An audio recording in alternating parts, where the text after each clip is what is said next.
नमस्ते भाई और बहनों। आप माइक्रोनोटिन नाम के जहाज पे बैठ चुके हैं जिसका पायलट हूं मैं, विकास, और मैं इसकी इमेजिनेशन। तो आज के इस वीडियो में अपन देखने वाले कि कैसे हम मैथ्स में जो बचपन क्या क्या कहते हैं मैथ्स मैथ्स क्या मैथ्स का सबसे हार्डेस्ट सब्जेक्ट।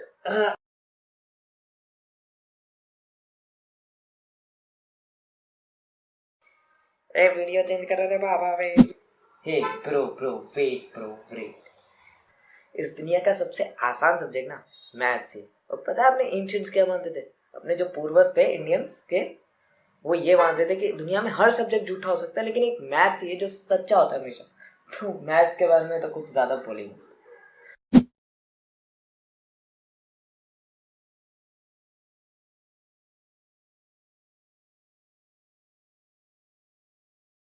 हो गए, coming back to our topic.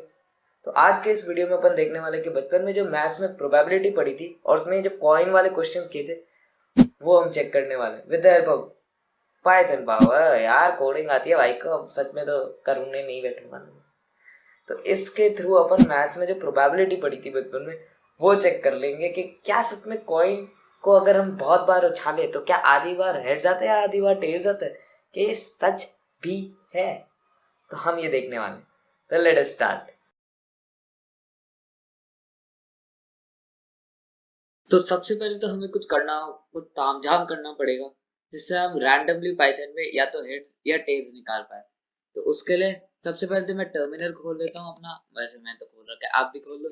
और इंपोर्ट कर लेंगे अपन पाइथन में रैंडम रैंडम, क्योंकि रैंडमली काम करने के लिए रैंडम मॉड्यूल यूज करते हैं। वाह, वैसे क्या बात है।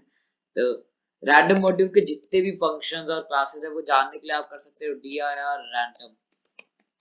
और इस वीडियो में अपन रैंडम मॉड्यूल का सिर्फ एक ही फंक्शन यूज करने वाले हैं जिसका नाम है रैंडम डॉट चॉइस, जो कि यहाँ पर ये रहा। ठीक है, तो रैंडम डॉट चॉइस के बारे में इंफॉर्मेशन जानने के लिए आप कर सकते हो random dot choice.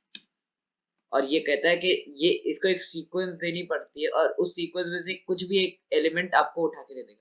For example random dot choice run करते हैं और लिखते हैं, और इसमें लिख देते हैं हेड और टेल। तो ये रैंडमली या तो हेड या टेल दे देगा। अभी इसने हेड दिया है, एक और बार रन करेंगे तो टेल दिया इसने, फिर से रन करेंगे तो इस बार भी टेल दिया, फिर से टेल, फिर से टेल, और इस बार हेड।